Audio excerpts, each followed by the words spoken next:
Jai Hind students. Today we have a new chapter, new topic, that is friction. And this friction is also called frictional force. In our previous chapter we came to know about this friction. What is the friction? Friction is a contact type force. You can read a line there. A ball rolling on the ground gradually slows down. Why? When you throw a ball, after rolling on the ground, after some time, after covering some distance, it stops. What is the reason? Actually, there is a force which is working in opposite direction to retard the motion of the ball, and that force is called friction here. If you consider there is a block here, this is a block which is pushed in forward direction by the force F, and you can see here it is written W and R. What is that?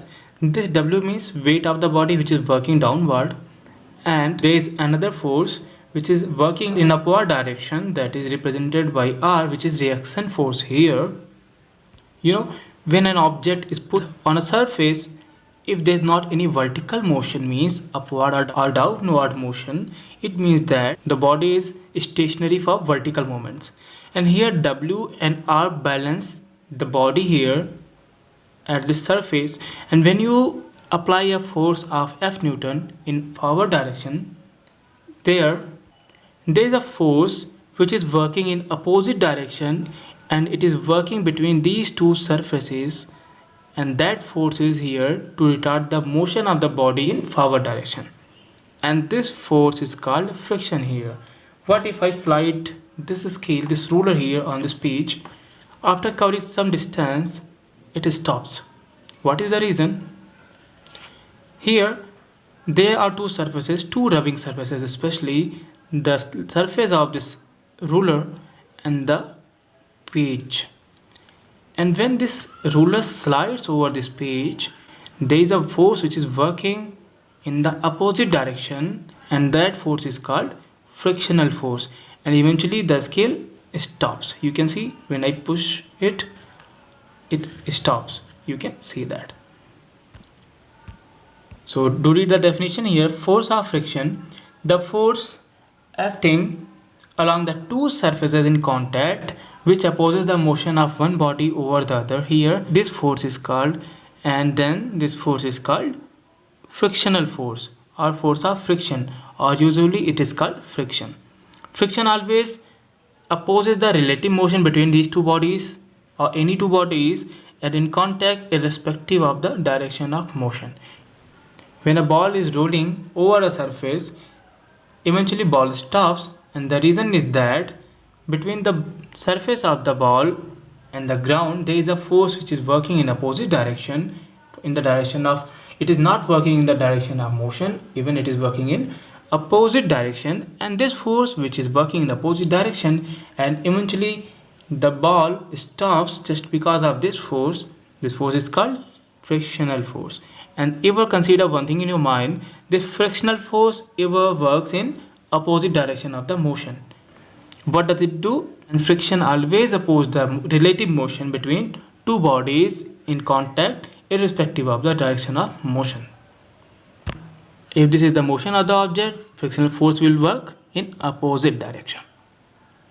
Now let's discuss about the cause of friction. What are the causes of friction? So first reason is due to interlocking of the surfaces. Surfaces have grains, and even smooth surfaces have grains. If you see the microscopic view of any surface, you will get there grooves which are made like hills and valleys which interlock both the surfaces, and here this interlocking opposes the relative motion of the bodies, and friction is due to the roughness of the two surfaces in contact. There is a line, friction is due to the roughness of the two surfaces in contact. So this will show that when an object has a smooth surface, it offers less friction, and rough surfaces offer more friction. And we have another reason which is responsible for the friction, that is due to force of adhesion between the two surfaces. What is this force of adhesion? Atoms have attraction between them, and because of this attraction atoms are bounded together. And when two surfaces come in contact, this attraction between the points, this attraction between the atoms also works here, and again there is a retardation of motion between these two surfaces. That's because of the force of addition between the two surfaces, between particles, between atoms. The force of addition between the two surfaces gives rise to friction. That is given here. It means if the particles have more force of attraction or addition, in that case friction again increases. Now we will discuss fractions on which the force of friction depends. So we have here first point, on a horizontal surface the force of friction is directly proportional to the weight of the body which moves.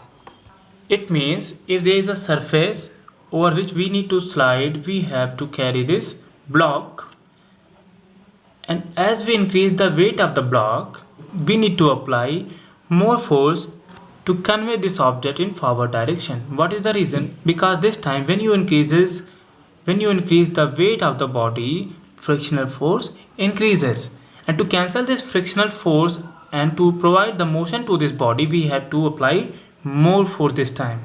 So on a horizontal surface, this is the horizontal surface, and if a surface is like this, that is vertical surface, on a horizontal surface the force of friction is directly proportional to the weight of the body which moves. This directly proportional term means when you increase the weight, frictional force also increases itself. And the force of friction depends on the nature of surface in contact. Yes, if the surface is rough, it offers more friction, and if the surface is smooth of the objects, it offers less friction. So friction depends on the nature of the surface in contact. The force of friction doesn't depend upon the area of the surface in contact. Actually, if we increase the area for the force W, if there is an object which is